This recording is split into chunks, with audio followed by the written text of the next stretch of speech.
Hello, knowledge seekers. In this episode of 20-Minute Books, we will be diving into the heart-wrenching world of Nothing to Envy by American journalist Barbara Demick, winner of the prestigious Overseas Press Club Award for Human Rights Reporting and recipient of both the Asia Society's Osborne Elliott Prize and the American Academy of Diplomacy's Arthur Ross Award. Demick brings us a compelling portrayal of life in North Korea. Through Nothing to Envy, published in 2010, we venture into the lives of North Koreans under the three generations of the Kim regime. Guided by first-hand accounts from defectors, we bear witness to stories of famine, repression, and the harrowing isolation of a nation that has fallen out of touch with the developed world. This episode will be of particular interest to those of you fascinated by North Korea, or those wanting to understand the realities of living under a communist dictatorship. For anyone intrigued by the hardships and triumphs of defectors and refugees, Demick's work offers rare, deeply personal insights. Let's delve in and explore a world few of us can truly imagine.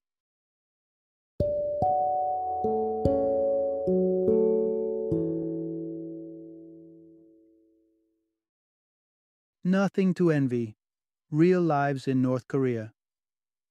Introduction. Take a deep dive into the life and struggles of North Korea. Let's step into a world that seems unfathomable, a world where even stray dogs live more comfortably than humans, where people's main concern is hunting for food scraps to survive another day, constantly fearing the unknown dangers hiding around every corner. Yes, we are talking about North Korea, a country that since the division of the Korean Peninsula has been under the rule of a single family, three generations of Kims: Kim Tu-sung, Kim Jong-il, and now Kim Jong-un. In this exploration, you'll get an inside look at how average citizens have navigated life under a harsh totalitarian regime. You'll hear about their journey through the devastating famine of the early 1990s, which wiped out a staggering 1/5 of the country's population. We will transport you back to the significant historical events leading to the split of the Korean Peninsula, as well as the infamous Korean War, presenting you a glimpse of the daily lives of North Koreans amidst the turbulent chaos. Get ready to uncover the reason behind the demarcation of the 38th parallel as the dividing line between North and South Korea, the peculiar manner in which North Koreans were ranked based on a haphazard hierarchy, and lastly, understand why self-reliance formed the cornerstone of North Korean ideology. Part 1. A Whim of Geopolitics: The Unexpected Division of Korea That Triggered a War. World War II saw Korea as a rather unassuming Japanese colony, seemingly untouched by the grand games of geopolitical power. Yet, following the war's conclusion, this peninsula, tucked away just north of China, became embroiled in a tense tug-of-war between the United States and the Soviet Union. In an attempt to appease the Soviet Union, while maintaining a semblance of balance between the world powers, the United States implemented a surprising tactic. They split the Korean peninsula into two distinct halves. The North fell under temporary Soviet trusteeship as a preventative measure to keep the Soviets from expanding their reach towards Japan. Meanwhile, the United States maintained control over the South. This divide, drawn arbitrarily at the 38th parallel, was more about convenience than any sort of historical or geographical logic. It left the Koreans, who had no say in this split, feeling like mere chess pieces in the grand game played by superpowers. As 1948 rolled around, neither side showed any inclination towards reunification, leaving the peninsula divided and the Koreans in a state of independence limbo. Soon, two republics were born: the Republic of Korea in the south, led by Syngman Rhee, and the Democratic People's Republic of Korea in the north, helmed by Kim Il-sung, a former resistance fighter during the Japanese occupation. These contested claims of authority culminated in the Korean War in 1950. Backed by Soviet tanks, Kim Il-sung caught the South Korean military off guard, capturing the capital, Seoul.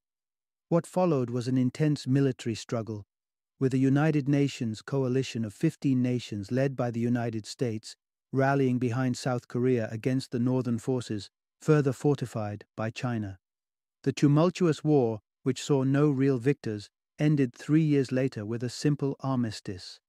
The border along the 38th parallel had barely budged, but the cost was enormous, claiming the lives of 3 million people. Part 2. A peep into the unwavering hierarchy. Shaping North Korean societal norms. The fallout of the Korean War saw the rise of Kim Il-sung as the head of a new communist government. The title might have been that of a president, but his reign was akin to a dictator's, one who fostered loyalty by rewarding the compliant with privileges and delivering harsh punishments to anyone who dared oppose his rule. North Korean society was rigidly carved into 3 distinct classes, dictated by political loyalty. The loyal core, the wavering, and the hostile, each with its status and set of privileges, or lack thereof.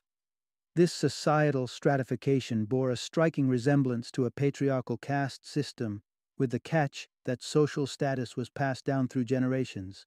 Officially, everyone was deemed equal under the communist banner, yet in practice, social mobility was a pipe dream. Suppose your father had been a prisoner of war fighting for South Korea. In that case, your prospects of gaining admission into an esteemed university or tying the knot with someone from a higher social rank were dim. On the other hand, there was an abundance of downward mobility for those who dared to step out of line. Access to necessities such as food and housing was dictated by one's songbun, or social rating. In a methodical operation conducted in 1958, Kim Il-sung orchestrated comprehensive background checks on every North Korean, assessing their political reliability. This determined their songbun, effectively classifying them within the societal pyramid. These checks continued for decades, shaping the distribution of essentials. Each citizen had specific days for visiting the food distribution center, where they could exchange their money and work coupons for grains and other staples. The higher your social rank, the better the quality of goods you received. Your songbun also determined your housing rights, including the neighborhood and house you were eligible to occupy. If the stringent societal structure and control over living conditions weren't oppressive enough, Kim Il-sung had more up his sleeve to ensure North Koreans wouldn't dare dream of opposing his regime. Part 3. A society under constant surveillance. How Kim Il-sung fostered an omnipresent climate of ideology and fear. As the dust of the Korean War began to settle, Kim Il-sung set his sights on building a unique, self-reliant communist society.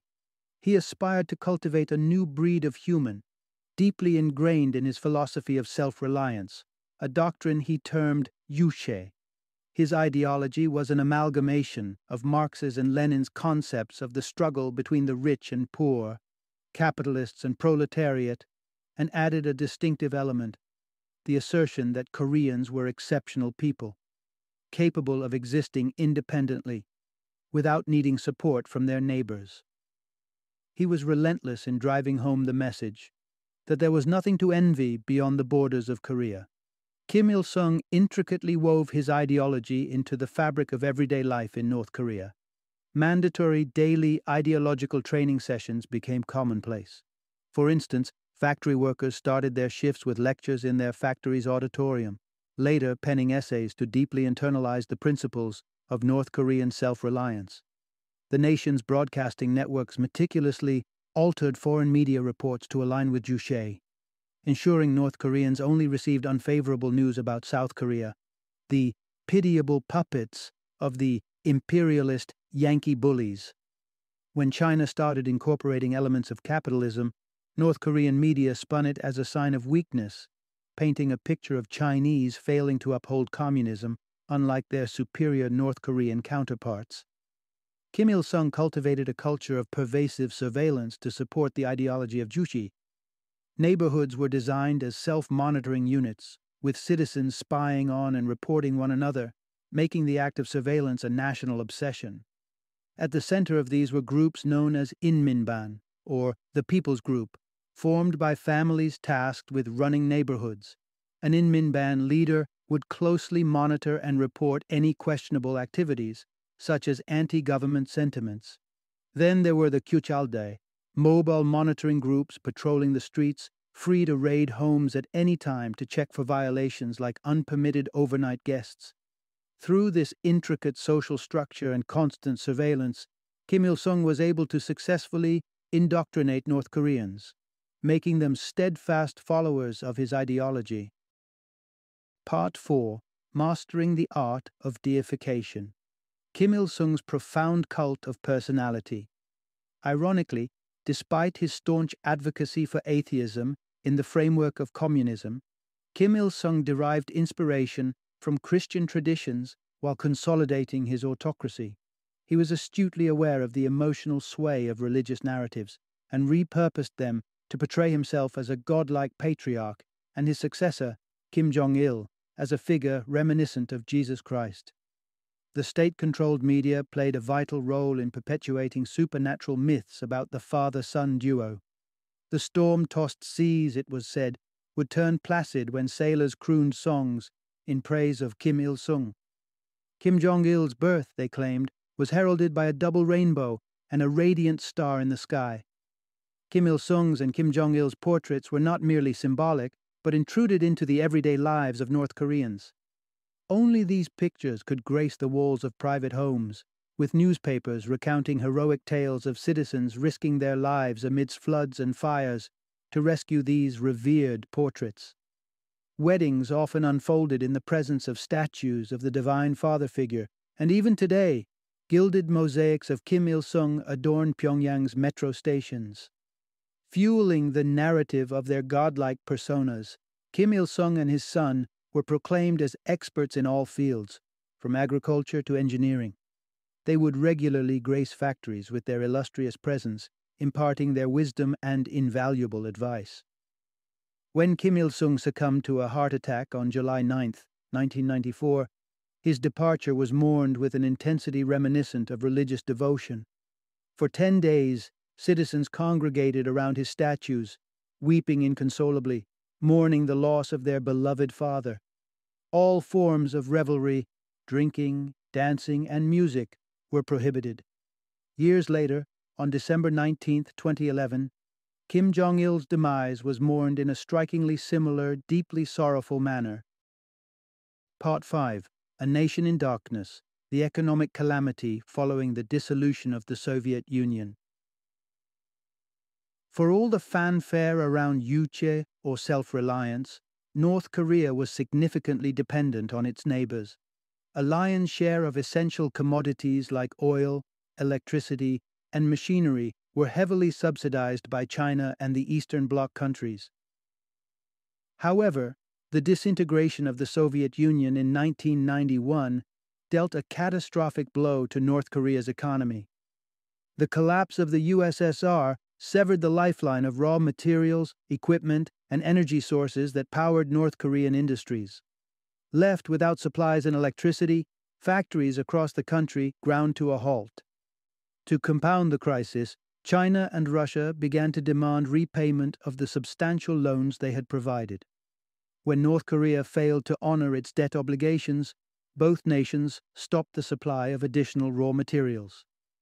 The economic woes manifested in stark and severe ways. Electrical outages turned from an occasional inconvenience into a daily ordeal. Running water and heating systems became scarce luxuries, causing many North Koreans to perish in the merciless chill of winter. Within a short period, the chronic lack of electricity led to the closure of factories. Workers were rerouted to special projects, such as gathering fertilizer or scavenging for scrap metal. However, the desperation for basic necessities drove most to abandon their jobs in search of food.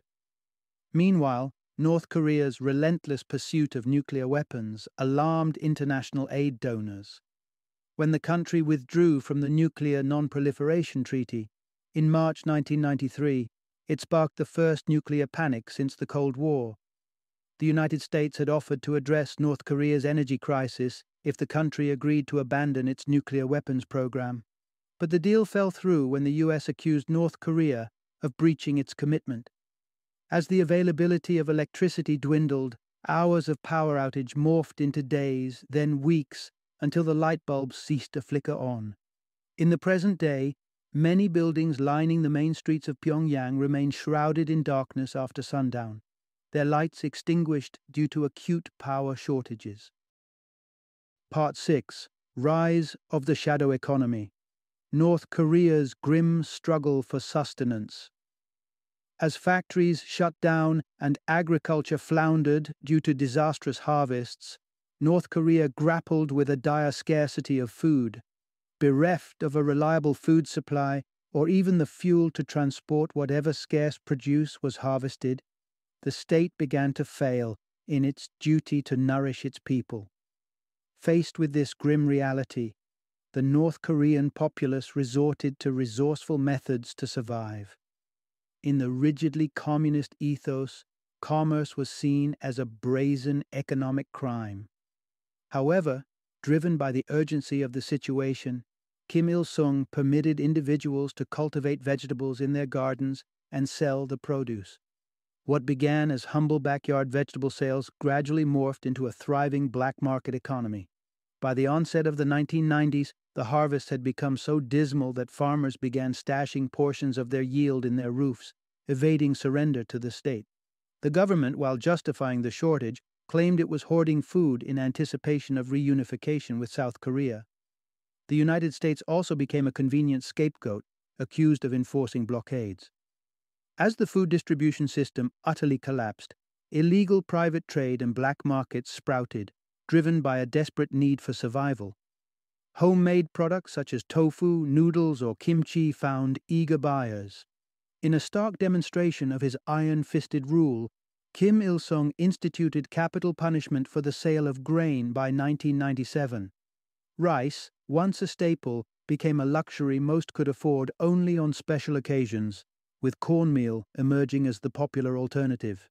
People resorted to selling or trading their homes to muster funds for food, bribing officials to turn a blind eye to these transactions. Survival took precedence over legalities, leading many North Koreans to abandon their homes and travel in search of sustenance. Consequently, homelessness soared, with train stations becoming makeshift homes for many, and theft and begging becoming commonplace. The sight of dead bodies being trundled off the streets became a grim daily ritual. When Kim Jong-il assumed the reins of power following his father's demise in 1994, he inherited a country decimated by famine, with millions of lives already extinguished. Part 7. Emergence from isolation. A desperate North Korea opens doors to foreign aid and legitimizes the black market. When Kim Il-sung passed away, he left behind a nation teetering on the edge of collapse. North Korea's natural resources had been laid to waste. Adults had abandoned their workplaces, and children shirked school to scavenge for food. Orchards and forests were picked clean. Wildlife was hunted to extinction, and people resorted to brewing soups from grass and tree bark to stave off hunger. For a while, hospitals offered refuge and warmth, but by the late 1990s they too were deserted. An escapee and former doctor, Dr. Kim, recounted her experiences during those dark times. Making their own medicines and bandages, and even donating their skin for treating burn victims. Then, in the winter of 1994, Kim Jong-il finally acknowledged the grave food crisis plaguing North Korea, allowing a United Nations relief team to step foot in the country in September 1995.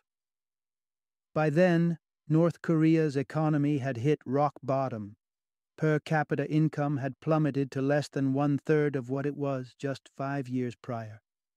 Exports dwindled from $2 billion to a mere $800 million. Between 1996 and 2005, North Korea received food aid worth $2.4 billion. However, due to the North Korean government's unwillingness to grant comprehensive access to relief teams, much of this aid was hoarded by corrupt military officials or traded on black markets at sky-high prices. In a desperate bid to resuscitate the country's failing economy, Kim Jong-il began legitimizing black market commerce in 2000. Vendors were charged a fee for occupying a stand, bringing a semblance of regulation to the underground economy. However, in the subsequent years, Kim Jong-il started aggressively regulating these markets. He sporadically banned affordable staples like soybeans and potatoes, further exacerbating the food crisis for the impoverished. In 2009, he temporarily banned the nation's currency in a draconian attempt to control the markets, sparking widespread chaos. Faced with famine, darkness, and unprecedented instability, many North Koreans sought to escape their homeland, driven by an unyielding urge to survive. Part 8: The Perilous Pursuit of Freedom. North Korean defectors brave grueling journeys to reach China and South Korea. Driven to desperation by homelessness, starvation, and the constant specter of death, numerous North Koreans dared to defy the harsh penalties for defection and embarked on harrowing journeys in search of freedom. With fences barricading the coastlines, thus dashing any hopes of sailing to Japan, the hopeful defectors turned northward to the porous Chinese border along two rivers. They would skulk through the wilds until they reached the riverbanks and then cross the shallow waters during low tide. Once there, they would either patiently wait for the Chinese guards to fall asleep or attempt to buy their silence with bribes. Those with the financial means could enlist the aid of a guide who would not only shepherd them across the rivers, but also provide shelter in China. There they were groomed to blend in, donned in new clothes, and equipped with a counterfeit South Korean passport. Masquerading as tourists, these defectors would then board flights to South Korea, where they would reveal their true identities to an immigration officer. However, not all North Koreans were fortunate enough to afford such arrangements. The less privileged had to brave a treacherous trek through the desert to the Mongolian border, where they would hand themselves over to the police, who would deport them to South Korea. Meanwhile, some North Korean women turned to brokers to sell themselves as wives to Chinese buyers, while others would risk multiple border crossings, smuggling Chinese appliances and DVDs back into North Korea to sell for a profit.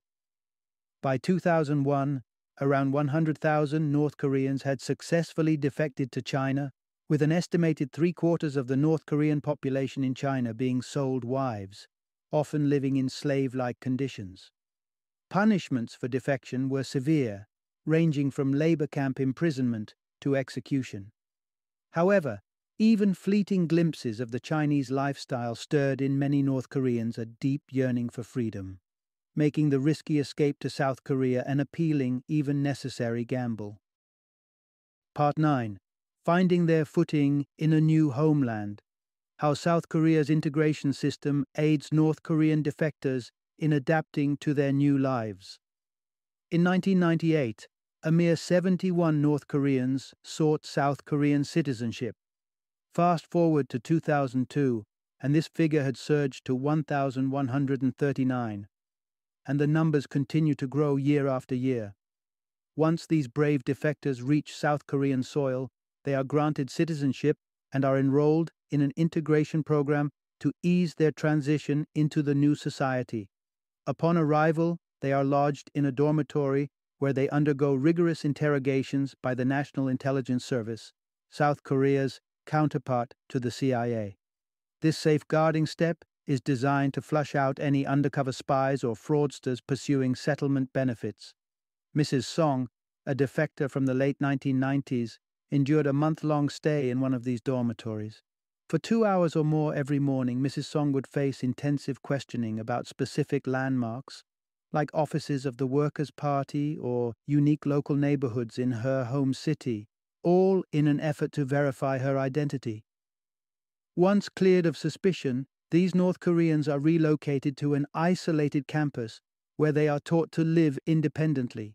Here, they learn about bill payments, operating automated machinery, the concepts of human rights and democracy, and world events that transpired post-World War II. On completion of this re-education process, they are provided with a lump sum known as settlement money to kickstart their new lives. The settlement money typically amounts to around $20,000, equivalent to the average annual per capita income in South Korea, and a whopping 14 times that of North Korea. The actual sum varies based on factors like age and employability. Despite these welfare initiatives, Assimilation into South Korean society is a challenging feat for many defectors.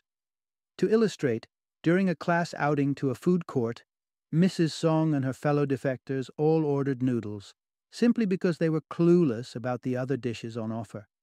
North Korean defectors often grapple with the multitude of daily decisions, from picking out clothes to deciding where to live, which are a stark contrast to the state-regulated lives they were conditioned to back home.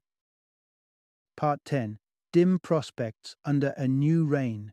North Korean living conditions under Kim Jong-un show little improvement. Stepping into his father's shoes, Kim Jong-un ascended to power in North Korea in 2012. The young leader initially showed signs of fostering economic reform and enhancing the quality of life of his countrymen. And indeed, there were some early signs of progress. But before long, Kim Jong-un's priorities shifted and weapons development took center stage. The onset of Kim Jong-un's rule coincided with a flurry of construction and restoration projects commemorating the centennial birthday of his grandfather, Kim Il-sung. This new infrastructure seemed to suggest that the young leader had a genuine interest in elevating the living standards of North Koreans. While he did somewhat alleviate restrictions on the quasi-legitimate economy, Kim Jong-un poured a significant portion of the nation's resources into vanity projects such as amusement parks and ski resorts. Concurrently, he pursued his father's military ambitions with a zeal.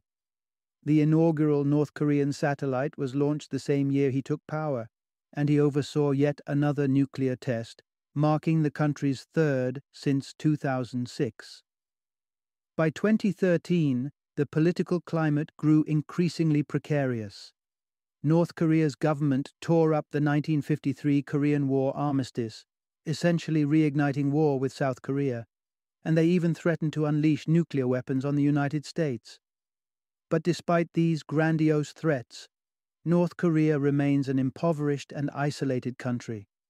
Although mobile phones were introduced in 2008 and about 2 million were registered by 2013, internet access remains a distant dream, and calls to or from outside North Korea are a practical impossibility. And, while the state ensures that visiting foreign journalists and diplomats are shown a facade of prosperity, with seemingly well-fed citizens, grandiose buildings, and monumental statues. A UN representative confided to the author that the seemingly bustling hotel she was lodged in swiftly reverted to darkness as soon as she left. Evidently, the illusion of progress couldn't be maintained around the clock. Final summary. Central takeaway from the book. The genesis of the split between North and South Korea can be traced back to the post-World War II tension between the United States and the USSR. After a fleeting era of prosperity under North Korea's inaugural dictator, Kim Il-sung, the country slipped into a grave economic crisis that led to a catastrophic famine in the 1990s, claiming millions of lives. Given the dim prospects of reunification, North Korean defectors continue to pour into Seoul, the South Korean capital, by the thousands annually.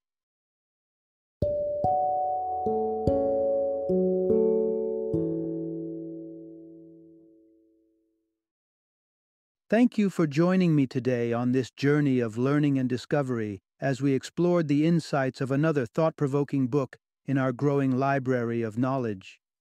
If you've enjoyed our time together, please take a moment to follow our podcast, give us a 5-star rating, and share 20-minute books with other knowledge seekers. Your support truly means a lot.